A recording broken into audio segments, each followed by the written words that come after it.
Picture this. It's the end of a long week. You're unwinding in the tub, listening to your favorite true crime podcast. And then chronic hives come back. Again. In the middle of the episode. What a wet blanket. Looks like another spell of itchy, swollen, red, or skin-colored hives. If you have chronic spontaneous urticaria or CSU, there may be a different treatment option. Worried about your chronic hives interrupting our next episode? Learn more at treatmyhives.com/garage. Avoiding your unfinished home projects because you're not sure where to start? Thumbtack knows homes, so you don't have to. Don't know the difference between matte paint finish and satin? Or what that clunking sound from your dryer is? With Thumbtack, you don't have to be a home pro. You just have to hire one. You can hire top-rated pros, see price estimates, and read reviews, all on the app. Download today.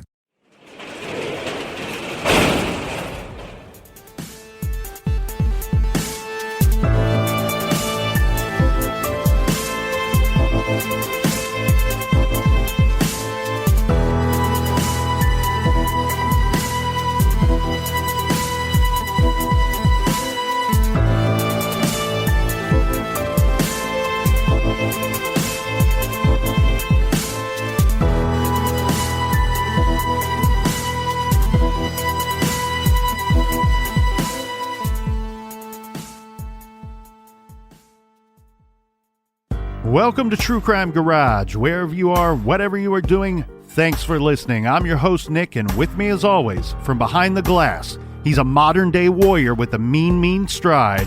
He is the Captain. All right, slapping the bass. Play the bass big time. Big time, man. It's good to be seen, and it's good to see you. Thanks for listening. Thanks for telling a friend.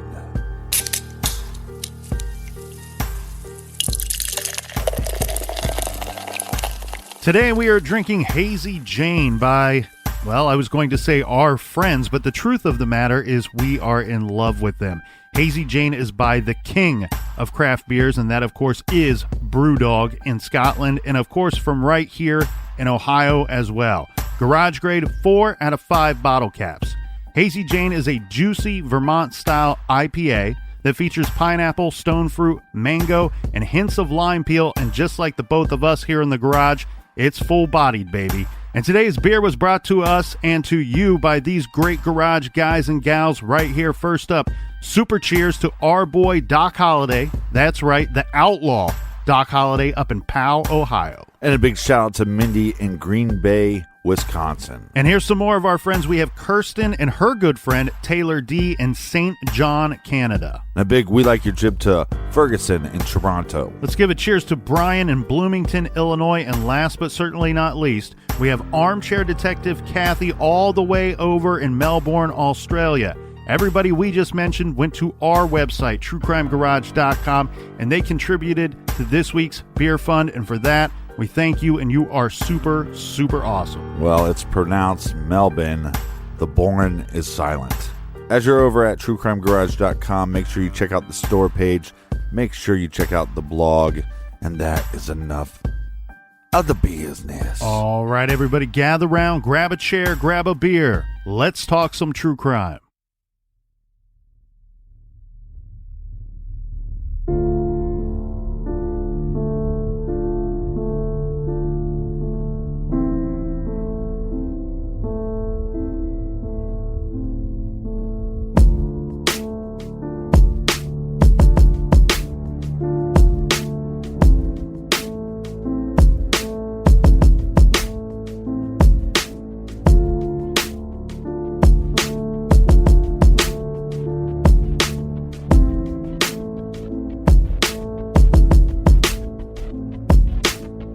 According to FBI.gov, VICAP stands for the Violent Criminal Apprehension Program.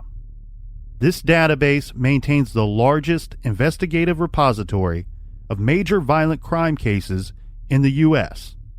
It is designed to collect and analyze information about homicides, sexual assaults, missing persons, and other violent crimes involving unidentified human remains. This week, we are reviewing a missing persons case listed on the VICAP page. Brandon Victor Swanson. was last seen on May 14th, 2008 in Canby, Minnesota. His car, a green Chevy Lumina, was found abandoned near Taunton, Minnesota. According to the FBI's website, the vehicle was in a ditch with the doors open and the keys missing. At the time of his disappearance, Brandon was just 19 years old. He is Caucasian, 5 foot 5 inches to 5 foot 6 inches tall, and approximately 120 to 130 pounds, with brown hair and blue eyes. He was last seen wearing baggy blue jeans, a blue striped polo shirt, a black hooded zip front sweatshirt with emblem on back, a white Minnesota Twins baseball cap, glasses, and his sterling silver chain. He was carrying a black Motorola SLVR cell phone, his wallet with identification, and his keys.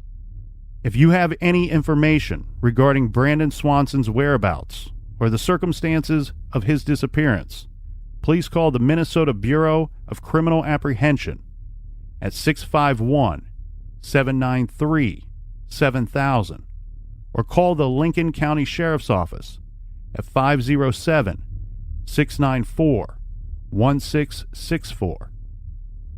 This is True Crime Garage.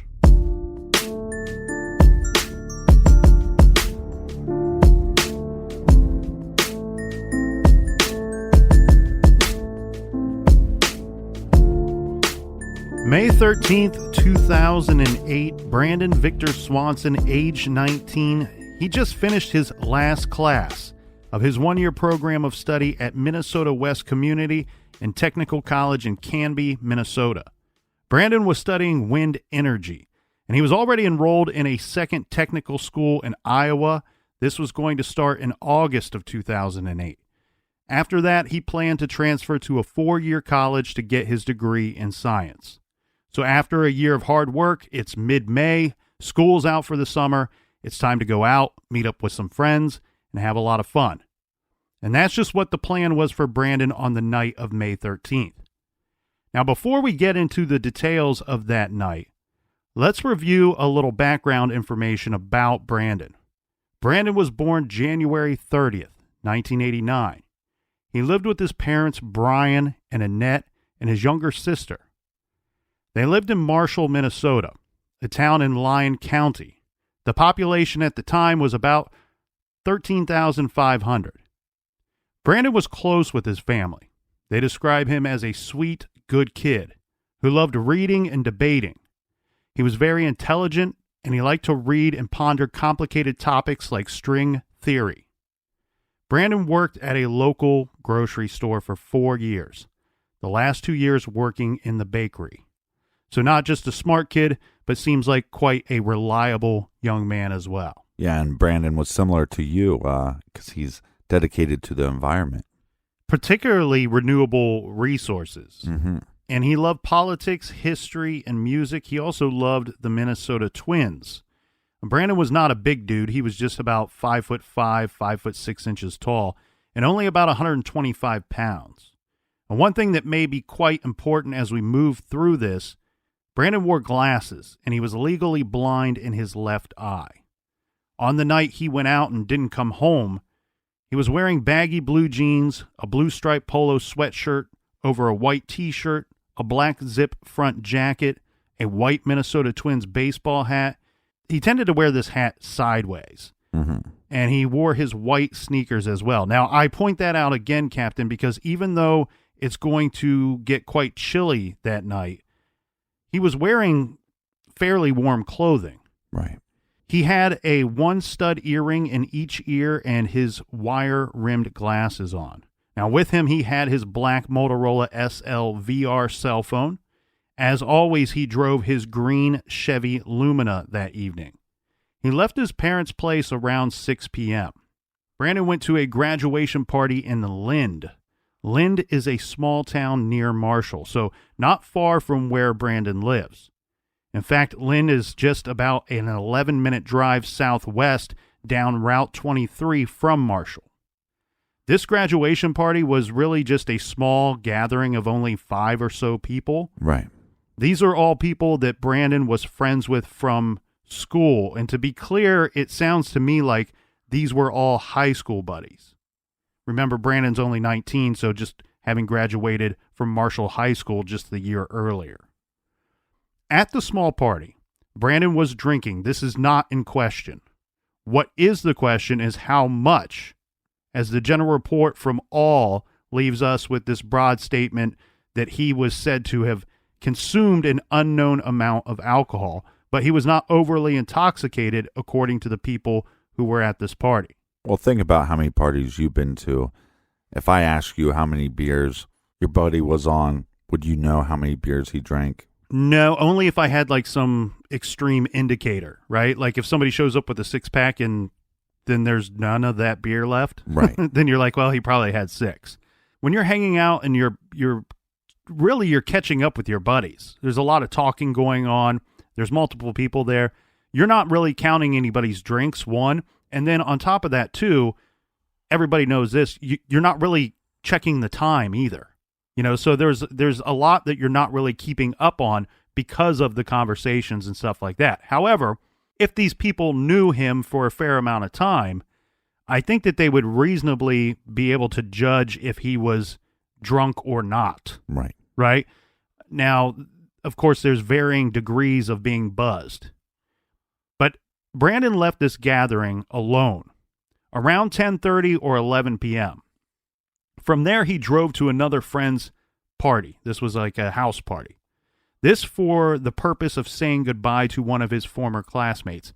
Now, I do not know exactly who this person is, but the party was in Canby, where Minnesota West Community and Technical College is located. So Brandon is quite familiar with this area. The party was attended by other college kids who were friends with Brandon. Here, Brandon was noted to have 1 shot of whiskey. He left this party alone and was going to head home, back to his parents' place in Marshall, sometime between midnight and 1:30. Now, this seems like a huge window of time. Reports vary wildly. I want to bring this up because I don't know how important this is later, so much so because we have some time accounted for Brandon's whereabouts later. Right. I think the thing in question here is, depending on what time he left, means there could be some unaccounted time. Mm-hmm. The reason why these reports vary is, as we just mentioned, you're not really counting people's drinks. You're not really counting the time, looking at your clock, looking at your watch. They said that he had 1 shot of whiskey.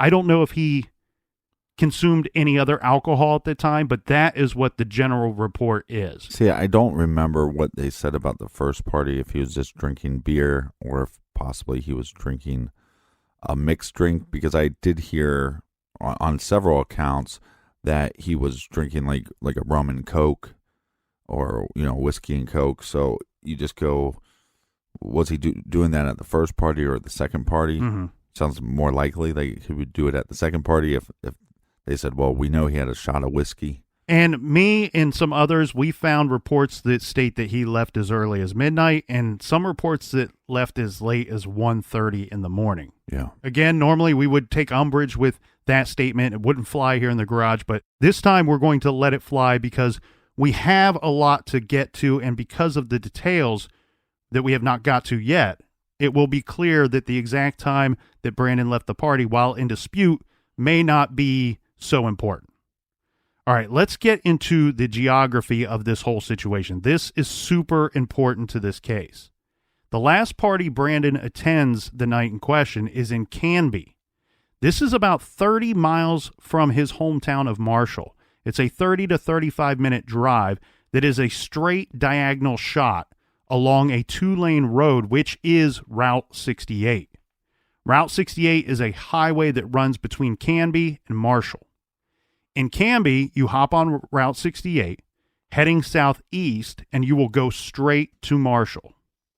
This drive should have taken him no more than 30 to 35 minutes, assuming he took the most direct route, Highway 68, which connects the two towns. Brandon drove this route daily for the entire school year, and again would have been very familiar with this. But for some reason that we can only speculate, Brandon does not appear to have taken the highway to get home. He took a different route. Yeah, I believe he took the back roads because he had been drinking at least a little bit. So I found some reports that state that Brandon had a DUI in the past, and that he had successfully completed a year's probation because of the charge.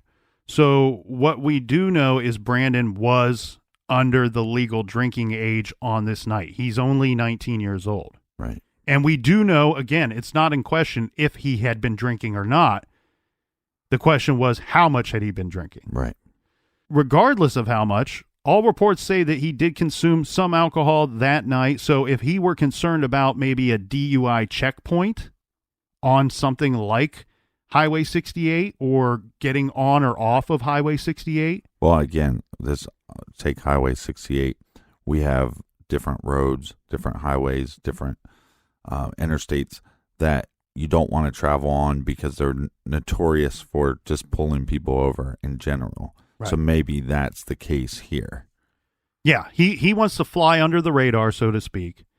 He wants to take a less direct, less populated route to get home. That's all we can assume by what we know that was going on that night. We can't say exactly what occurred between the time that Brandon left the party in Canby and the next known contact with him. Reports are that during this time frame, Brandon tried to contact 2 or 3 of his friends by phone, but he couldn't reach them. So at 1:54 a.m., so this is technically now May 14th, Brandon called his parents. He told them he got his car stuck in a ditch. He was okay, though. This ditch was, as he said, on a gravel road just off of Highway 23. This is the road that runs between Lynd, the town where he went to the first party, and Marshall, where he lived. According to Brandon, he was somewhere between Marshall and Lynd, just off the highway. Now, as we said, it wouldn't make much sense for Brandon to be between Marshall and Lynd. If he were coming from a party in Canby, Canby is a straight shot to Marshall down Route 68. Lynd is out of the way and not along Route 68 at all. But we believe that Brandon was intending to take back roads, as the captain said, avoiding the highway, and it's possible he could have been deliberately off of Route 68.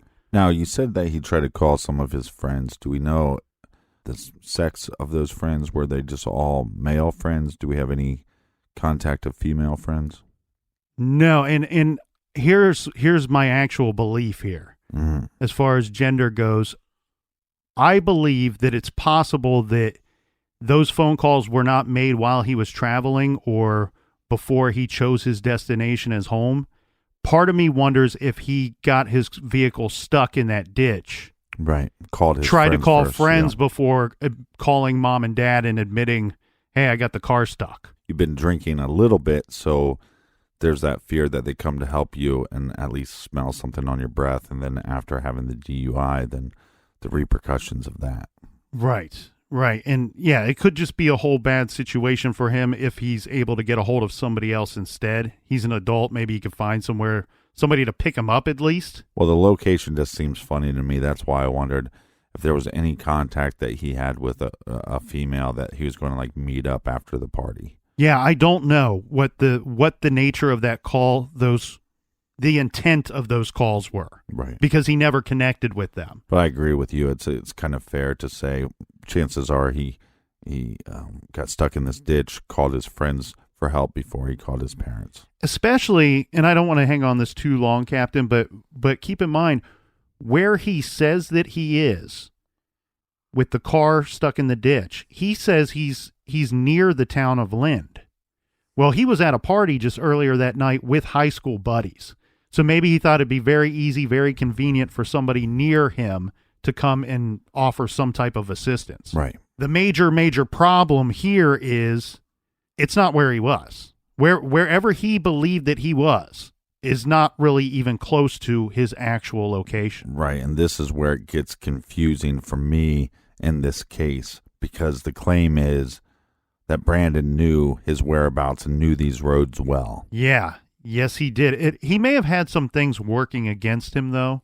If you look at a if you look at Lynd County, Minnesota on Google Maps, first you'll see that it's incredibly rural, flat, and the roads are almost laid out in a grid-like pattern.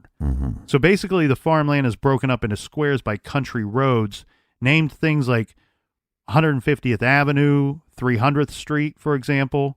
Basically everything looks the same. The crops, really clever names. The crops are high. There is virtually nothing delineating one area from the next. And the street and avenue names are all confusing because they're just numbers, right? The landscape is dotted with streams, ponds, and lots of drainage ditches serving the agricultural fields. Now, on the night of the 13th, 14th, it was dark. The moon was only half full. We also have the situation of Brandon had been drinking and was possibly even fatigued at this late hour. Right. And he's blind in one eye. Right. All this simply is to say that Brandon might have been confused about where he was. He left a party and then he called his parents at 1:54 a.m. Let's just bring into the question that this could be evidence of how intoxicated he might have been.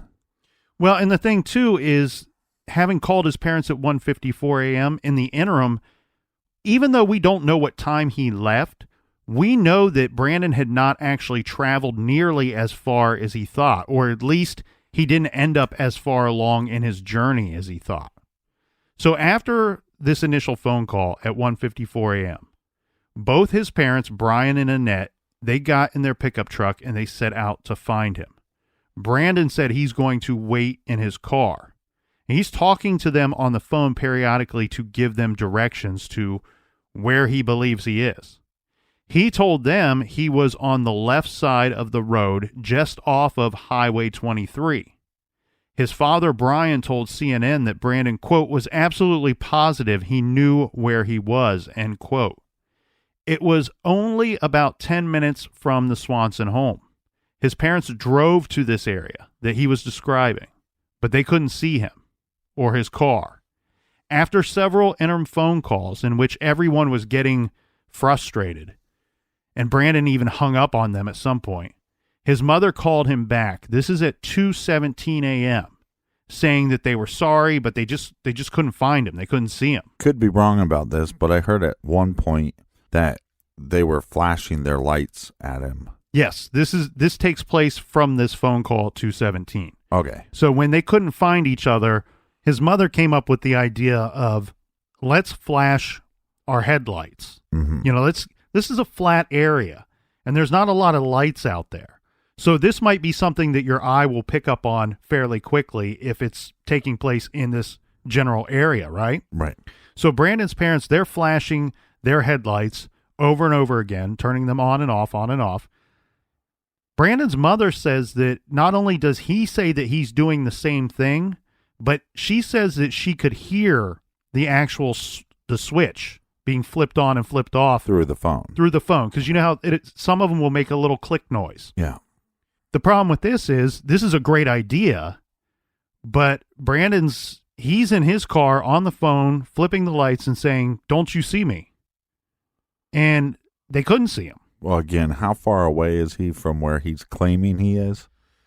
He's actually quite far, and we'll go through the very detailed description of where they end up finding his car. Correct. Yeah. So again, Brandon is getting frustrated, and I'd be pissed. Well, I mean, I'm flashing my lights. Don't you see me? No, I don't see anything. It's dark out here. Well, I think the whole reason why he's probably pissed is that he's giving them fairly detailed instructions on where he believes he is. Right. They go to where he's telling them to go. And they're like, "Look, we're right here." And he's probably, you know how it is when you're 19. You're probably on the phone going, "My parents are idiots. I told them where to find me." Right. That I just want to get home. It's late. And they can't figure out how to find me. But as it turns out, he's nowhere near he's telling them to find him. Well, and you also wonder, hey, as you're flashing these lights, if they don't come find me first, does a police officer find me? So that's one. And you have that fear because you have that DUI in the past. But this is weird because to me, it points to two things. One, it points to evidence that he's intoxicated because he's giving somebody directions to a place that he's not at. But then the parents would know if he sounded intoxicated or not, and they don't make any claims that say that he sounded hammered or anything. Right. And so while you're trying these different tactics to locate one another, first, which is giving simple directions, now we're both sitting, parked, flashing lights on and off, trying to see each other in the distance. Now that's not working. So now your next strategy is going to be, well, maybe we could meet up at some type of landmark that we both believe that we can easily get to. So now Brandon's very frustrated with his parents. He comes up with the idea that he's going to get out of the car and he's going to walk to Lynd. Now, remember, Lynd is the town that he was at one point in the evening, and he says he could see lights from a town in the distance, and he's going to walk in that direction. He believes that he's seeing lights from the town of Lynd.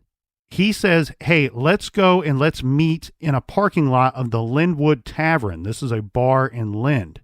Meanwhile, his dad drove Brandon's mother home. After dropping her off, he set back out to meet Brandon at the spot that Brandon suggested.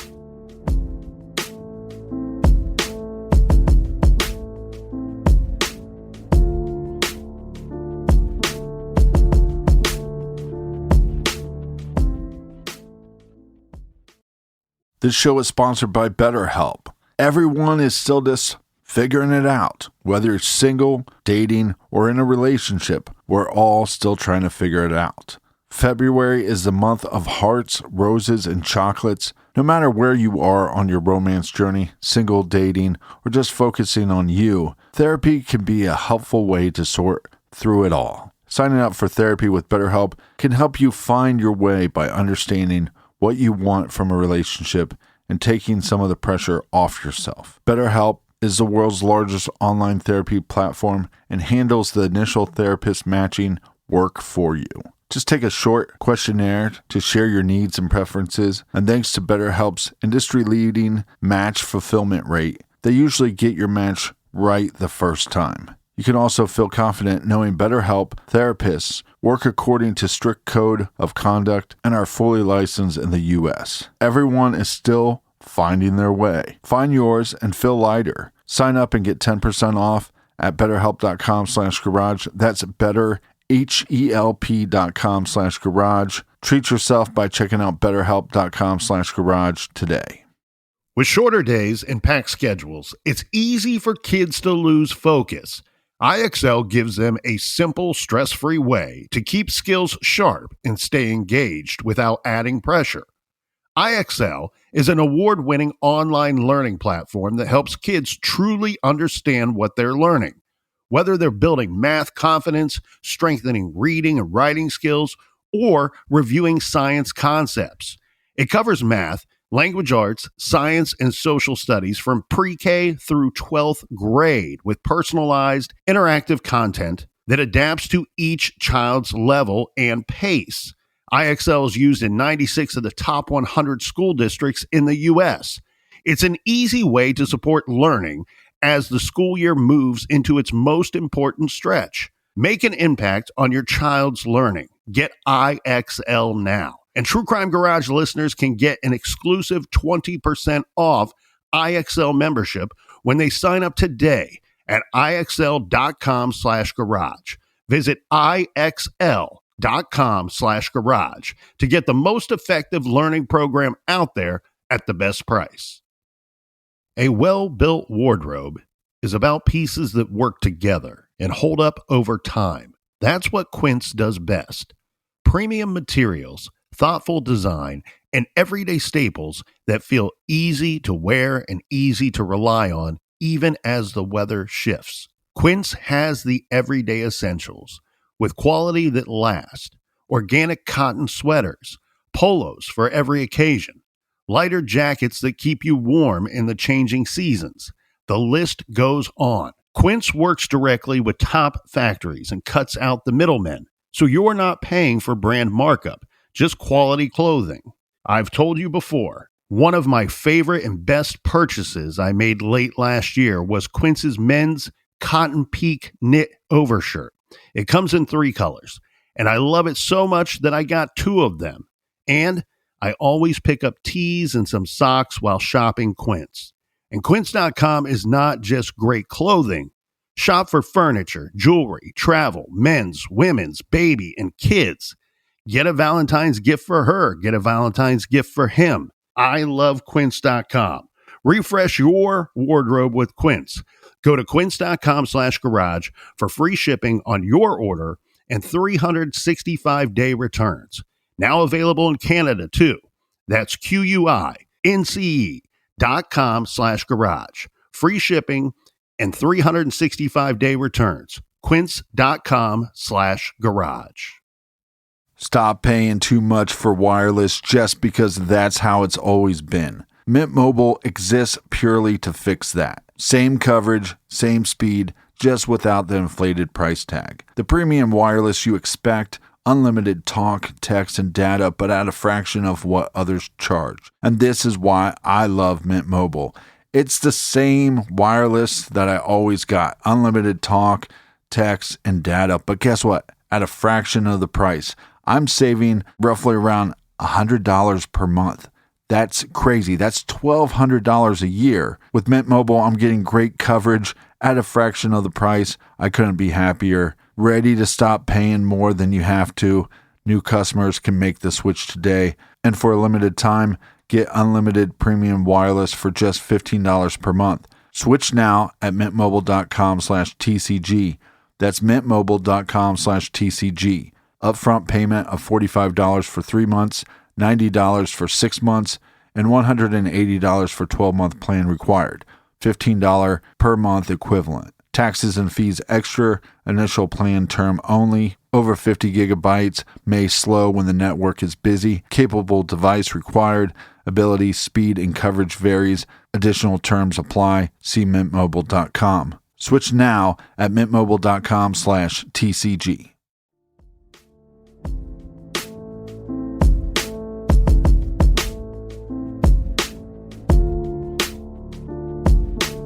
All right, we're back. Cheers, mates. Cheers, cheers, cheers, Captain. It's just going to get more interesting from this point on. Okay, well, you're absolutely right about that. And the thing is here, Captain, now where we left off, we have Annette, Brandon's mother. Brian, his father, drove her back home. The whole trying to find Brandon thing is not really working out. People are getting frustrated. And we also have Brandon who says, look, I see lights in the distance, and I believe that's the town of Lynd. Meet me in the Lyndwood Tavern parking lot. So his dad's driving to find him. He's going to call his son and get back on the phone with Brandon. This call started at 2:23 a.m. Brandon said he's walking along a gravel road away from Marshall in the direction of Lynd. After a bit, Brandon tells his dad that he was leaving the gravel road to cut across the land because he said, quote, it will be quicker than following the road.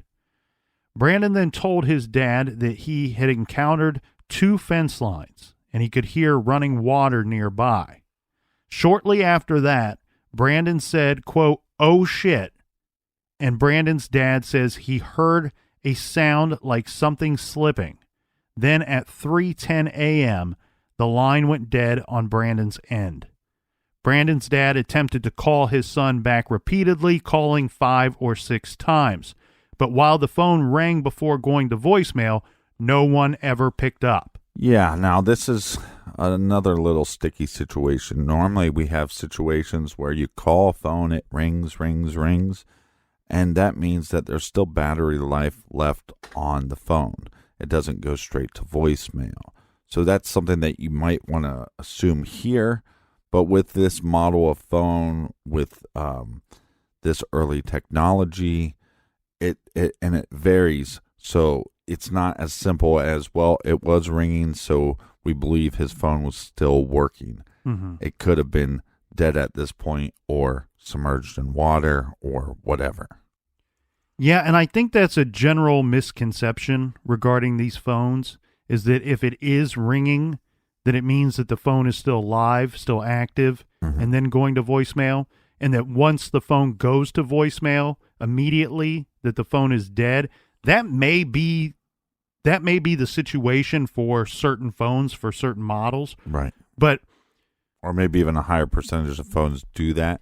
But I've had plenty of times where people try to call me and I'll get a joke text like, "Oh, you sent me straight to voicemail." And I go, "Send you straight to voicemail? The phone didn't even ring, you know?" Right. Or, in this situation, we have expert opinion, experts who have weighed in on this exact situation. So kind of you to call me an expert. And say that, look, when you hear that ring, that's not indicative of activity on that actual phone. Yeah, it's just a noise that you hear when you're calling. Well, it's proven that you have activity on your end. Correct. It doesn't prove that they have activity on their end. Well said, my friend. So he calls Brandon's dad, unable to find his son, calls friends of Brandon's for help. They come out, they agree to drive along these country roads all around Route 23 between Lynd and Marshall looking for Brandon frantically. There is no sign of Brandon, and there's also no sign of his car. At 6:30 a.m., Annette called the Lyon County Sheriff's Office and reported Brandon missing. All right, this is a bit of an uncomfortable part here for me, Captain. But look, it is certainly police protocol in regards to taking a missing persons report when we are talking about a missing adult. Mm-hmm. But I like the cases and the stories we tell here in the garage where someone jumps into action immediately. Yes. Hey, these people are concerned. We're going to see if we can help. Unfortunately, that was not the case in this story. Yeah. Seems like there was a little pushback from police. The police pointed out that, look, and I agree with this statement. It's not unusual for a 19-year-old to not come home, right? But one officer even points out that it is the young man's right to be out, that if he doesn't want to come home. Yeah, but the argument is pretty simple. This young man was on the phone with his parents asking for help. Right. And therefore that makes this situation immediately different than all those other possible situations. Right. This idea of, there's many teenagers that just don't come home. Yeah, but did they call in the middle of the night asking for help? Saying I'm walking around in the dark? Yeah. I mean, this is ridiculous. And they should be able to find his car pretty quickly. And there's evidence that we have a situation.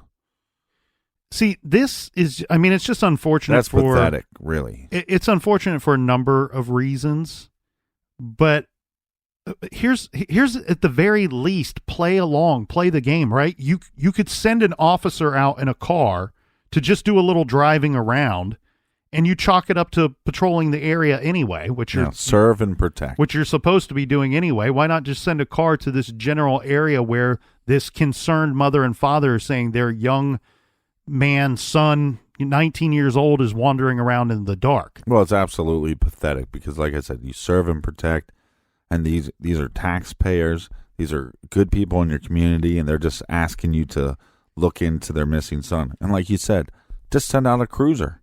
Yeah. Just say, hey, look, we're sending out a cruiser. Let's see what we can do. And here's the thing. If you end up finding the kid, you're the hero of the day, man. You're the hero of the day. So what ends up happening, though, Captain, is the Swansons, they are obviously convinced that something bad has happened to their son. I'm not really certain how, but it seems that they were able to push the sheriff enough to actually get them involved. So the sheriff's deputies join in on the search, and a county-wide request was made to expand the search area for this young man. Now, in a brilliant move, this is where I do give some credit, the sheriff quickly obtained the cell phone records for Brandon's phone. Good. And what those records showed changed everything. Brandon's phone, the last activity on his phone caused the phone to ping on a cell phone tower that was nowhere near where he told his father that he was. So Brandon thought he was near Lynd, saying he would meet him in the parking lot of the Linwood Tavern. So instead of Lynd, His phone hit off of a tower 20 miles away in the town of Minneota. So now they need to go search this area, the area that was covered by that cell tower. Sure enough, it is during this search at 12:30 p.m. on the 14th of May that officers found Brandon's Chevy Lumina in a ditch off a gravel road, as he described it to his parents. This is several miles from Canby, where Brandon started off, and 25 miles from Lynd.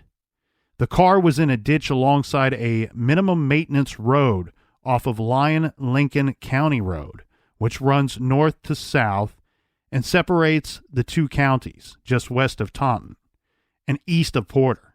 If you're looking for this location on a map, it's about a mile and a half north of the intersection of Lyon-Lincoln County Road and Highway 68. So you're saying Brandon's about 25 minutes away from where he claimed to be. Correct. And this is where the case gets me, because again, well, this is where it makes absolutely no sense. well, you're right, because the claim is that this kid knows his way around these roads, that he knows the directions around there. And that's not always a claim that fathers would make about their sons when it comes to driving, right? Right. And they're making these claims that he knows these roads, he knows his whereabouts, and he's 25 minutes away from where he said he was. That's bizarre.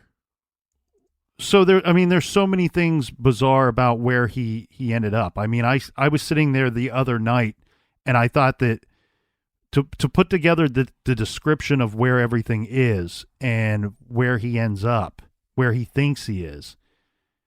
I mean, you're left there sitting, looking at a map going, this just doesn't make any sense. And he's not that far away from the party. He's much closer to the party than where he was supposed to end up at his parents' house. So, I mean, basically, if you take Canby and draw a diagonal line on a piece of paper southeast to Marshall, it'd be a straight shot, right? Right. South of Marshall, where he lived, where he's trying to get to, is Lynd. So he believes that he is near Marshall, near Lynd, which is technically out of the way. But where he ends up is somewhere along that diagonal line, basically. He's north of Lynd in Minneota, which is much closer to Canby and 25 minutes away from Marshall and Lynd.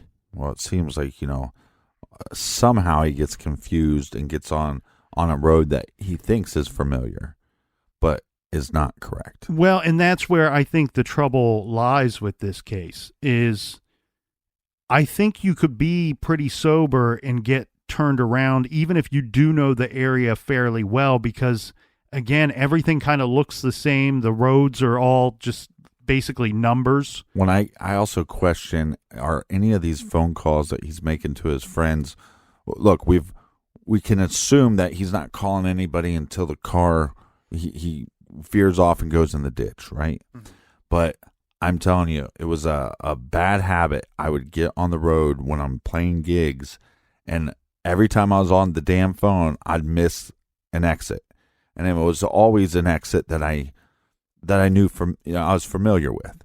Mm-hmm. And I'd be going, again. So that's why I also wonder, was he talking to somebody on the phone where just by being on that phone, he gets on the wrong road? And then he, travels. I think it would have been incredibly easy to make a wrong turn. Right. But that's not so hard to believe. What's really hard to believe is that he clearly hasn't traveled much of a distance, and he hasn't traveled as far as he believes that he has traveled. So then you start to wonder. Not necessarily. And the reason why is because he could have been heading one direction, and then once he makes the wrong turn or gets confused, he could have actually been heading back the other direction. No, and that's what I mean. Right. We don't know. He could have been driving for as long as he anticipated. Right. Right? And that's where I think the problem lies. And I think that might be why he thinks he was was where he thought he was, which is a weird statement to say, but he knows generally how long of a drive it would be from Canby to Marshall or Canby to Lynd. And I think he probably drove around about that amount of time and says, well, that's where I must be, right, is Lynd. Where, as you pointed out, and I think what's probably correct here, is that he's made several wrong turns, turned around a couple times, tried to correct himself, and ultimately he's just getting more and more lost, more and more confused about where he is actually located. Right. And again, this becomes an issue because we don't know how intoxicated he is, or like you said, just, being exhausted. Right. We don't know. So Lincoln County Sheriff Jack Vizecki offered a description of Brandon's car. He said the car was found on the Lincoln County side of the county line. Quote, it was off the side of a field approach, and the vehicle was hung up. It's sort of a sharp incline. Nothing major, but enough that the car would get hung up so the wheels are too high off the ground to get any traction, end quote. Brandon's car, while immobilized, was technically fine. Right. It was operating just fine. There was no real damage to it. And this is further backed up by Brandon's mother, Annette. Right. There's no evidence that he had been hurt in this incident. And furthermore, he tells his parents he's fine from the incident. And there was no evidence that anyone else was involved in the accident as well. Right. So basically saying that we don't think he hit his head or anything, and that he was conscious of what was happening. From my understanding, Brandon told his parents this accident happened as he was trying to turn off of an unpaved road. If you want to try to picture this scenario, basically it's like he's trying to turn around in the middle of the road and maybe go the opposite direction. Right. And because these are country roads that typically are not wide lanes, he got hung up in the ditch. And when they say hung up, they just mean that the tires are not touching the ground. Therefore, you cannot move the car. We've had another case that was very similar to this vehicle type situation. I think it was Brianna Maitland. Right. Where the car it worked just fine, and that's what confused people so much. But if the tires that move when you hit the accelerator do not touch the ground, your car doesn't move. No traction. That's right.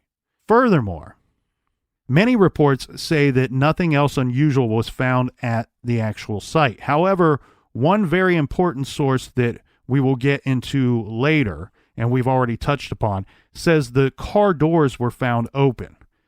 If that is true, to me, Captain, that would be incredibly strange. Mm-hmm. In any event, Sheriff Vizecki said that officers could not determine which direction Brandon was heading after he left the vehicle, which direction he was heading on foot. He says, quote, there's grass in the ditch and gravel on the road, so it is possible to leave that vehicle and not leave any tracks. One thing the sheriff failed to mention was an unfortunate coincidence. The roads were graded on the morning of May 14th, before the vehicle was actually found and located by deputies. This destroying any possible footprint or other evidence that they may have found on the gravel roads. Let's discuss the scene where the car was found. We know there were no prints of use and that one source indicates that the doors were open and keys were gone. There was nothing unusual found in, near, or on the vehicle. We have seen a few reports that a pipe was found in the car. To be perfectly clear, there's no indication of what kind of pipe. Right. It could be a tobacco pipe. It could be a marijuana pipe, crack pipe. Could be a lead pipe. I have no idea. Mm-hmm. But I think the general idea here is if, in fact, a pipe was found in the vehicle, then it's possible Brandon could have been high before he set off on foot that night. Right. I don't know, Captain. In my opinion, I want to throw this out there. I feel like the pipe being found in the car might just be some bad information. Yes. And I say that because there is one newspaper article that references this pipe, but they give no indication of what it was used for, what kind of pipe it was. And then where I see other reports that say that there was a pipe in the car, they appear to me to be reports and articles that were written using that first article. Right. You know so what I mean? It could Like be it's bad information that people are passing on as a rumor. That's what my gut tells me. Also could be a small little pipe. I worked at a hardware store. I could see somebody carrying around a little piece of lead pipe, as protection. So that's something too. The thing that I keep going now that we're on this smoke in the pipe, right? Mm-hmm. And the whole intoxicated level. One of the things that has really got me about this case is, yes, we know that he was at these 2 parties hanging out with his friends. And yes, they say, well, yeah, we think he was drinking at the first one. And he might have been drinking on the second one. We don't know how much. We know that he had a shot of Jack Daniels. What I wonder was there any smoking of weed? Was there any usage of like mushrooms? You almost sounded like a really old person there first. Smoking of the weed. I almost said smoking the weed. Boy, you high on the weed? He was out there smoking the weed. So because I'm just trying to think of my friends' early days of college. If something happened to one of our buddies, we'd probably start off with, yes, we were drinking. If it was one of the days that we were experimenting with shrooms, I don't think we would have told the parents that we were experimenting with shrooms. Right. But I think I get where you're going with this. Yeah. I think what you're trying to say is as time passes and as the concern for your friend who is lost and continues to be lost, are you saying that at some point you just go into more, maybe be a little more upfront about some things? I think you would. I think so I too. think we would hear rumors about that, and we just don't hear rumors about that. Right. And of course, marijuana, drinking, all of that is totally believable because that's very common at the age of 19. Yeah. Early college, just out of high school, very common. So it's totally believable. But to me, it feels like if the suspicion was strong enough for that the suspicion would have stood the test of time. And it really has not, because what you have here in this case is you have Brian Swanson, Brandon's father, right, who has said for 11 years now that he does not believe that his son was in any way incapacitated that evening, saying that Brandon sounded totally normal, lucid, and coherent on the phone.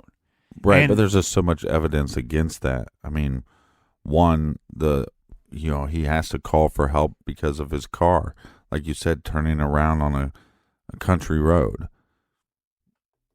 I think that's evidence that there's an impairment there.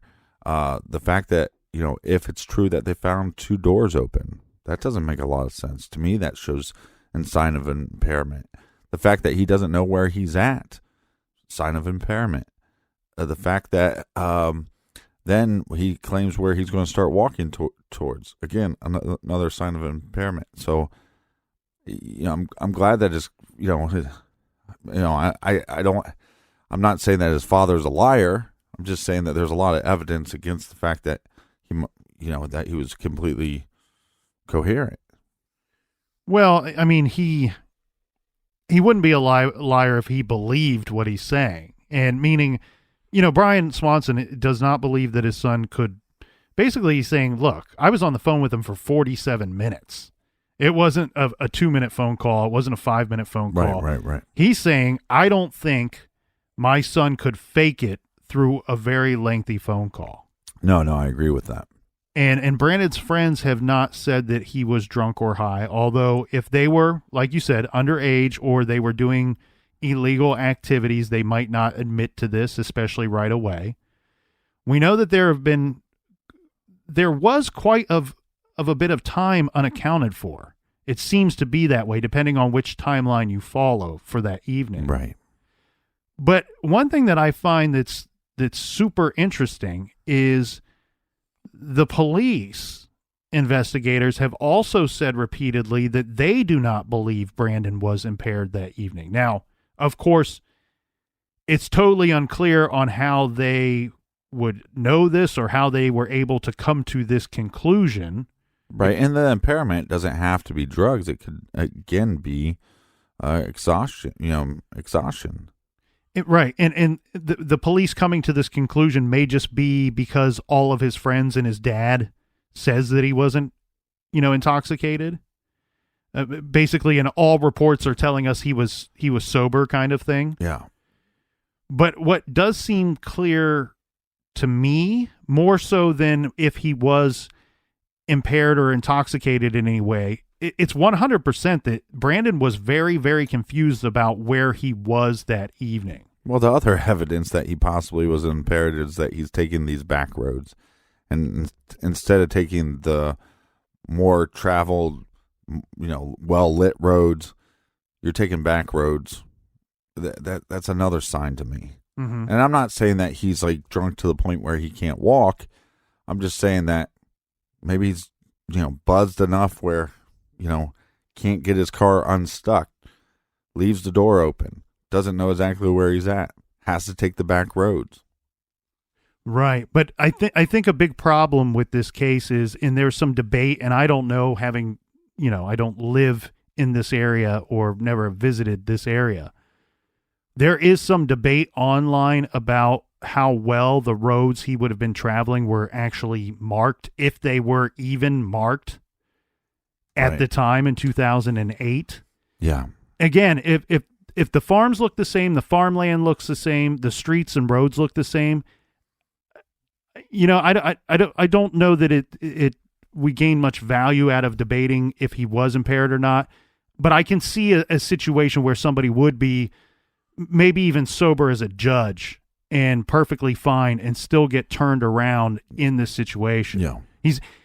He's in the end, what we do know is he's 20 miles from where he thought he was, and the lights that he could see, remember, he thinks that they're coming from the town of Lynd. They are not. We know that from where his vehicle is found. Now, you said that they had his phone records. They got the phone records pretty quickly. But Correct. Do we know, it was 2008, so did they have any text messages, any records of that? I looked up his phone, and I actually thought that it was another phone before I looked it up. I thought it was like the Razor. Remember the Motorola had like a silver Razor flip type phone? Yeah. That's the phone that I thought it was. And when I looked up the phone online, it showed me clearly a different model. But what I can say from what I can view regarding that phone is it did have texting. I believe it to have texting capabilities. Right. Regarding what kind of service he had might play into that somehow. Remember back in the day, it wasn't like today you sign up. Get it. Yeah. Yeah. Today you sign up for a plan and they're like, well, you get everything. Back then it was quite different. So. I can't remember exactly when the change happened. The days when you'd have to monitor how much you text. Well, yeah, that, but also you'd also text by you'd have to hit 3 a couple times for C. And judging by the picture, the image I saw of the phones that were brought up in my Google search, he very likely would have been, if he was texting, it would have been that deal where you're like, tap the number 1 3 times for the letter C, right, type of thing. Right. And again, it might have been a new enough time, 2008, where the texting was fine. I don't have any detailed reports regarding his phone logs for that night. But what I believe to be a fair statement to say about his phone log would be that there doesn't seem to be anything that is outstanding as weird or unusual, because we would have that information. That would be included in the narrative of this story, that there not only was there this strange situation of he's on the actual phone. And that's the way that this story plays out, in the way that it's told on the internet and told from person to person, is Brandon is on the phone at the time that he vanishes, which is so incredibly weird. We've had so many other cases that we've covered that there are there's a strange phone call involved in a missing persons case. But to be actually on the phone with one's father when it's believed that he went missing. Yeah, I mean, and it's weird too, because you got Brandon Swanson, and then you have the Brandon Lawson case, which is kind of similar. Yeah, both involve phone calls, strange phone calls. Yeah, 2 family members. Yeah. Both Brandons. Yeah. So it's one of those situations where I see what you're getting at, and I wish we knew that information. I think that the reason why it's not reported is that it may just have no real bearing on the case. It may be, in fact, exactly as we just said, that from the call records, we know that he attempted to call a couple of friends. We know that he called his parents when his parents say that he's on the phone with them. And we know that his father tried to call his phone several times after the call goes dead on Brandon's end.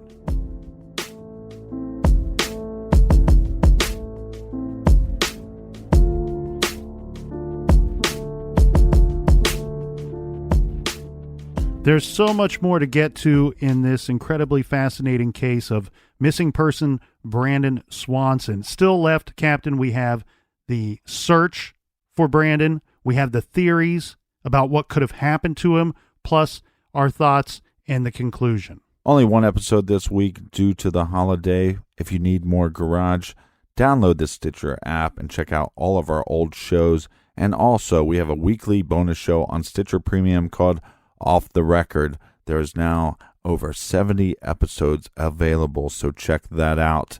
And make sure you go to truecrimegarage.com and leave us your theories and thoughts on the Brandon Swanson case. And until next week, everybody, be good, be kind, and don't litter.